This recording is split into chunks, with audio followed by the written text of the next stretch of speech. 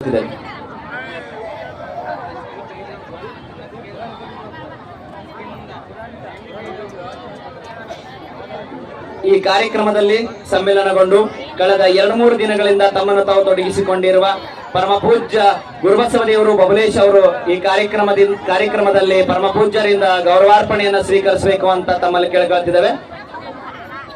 ಗುರುಬಸವದೇವರು ಬಬಲೇಶ್ವರ ಅವರು ಬಂದು ಪರಮ ಪೂಜ್ಯರಿಂದ ಗೌರವಾರ್ಪಣೆಯನ್ನ ಸ್ವೀಕರಿಸಬೇಕು.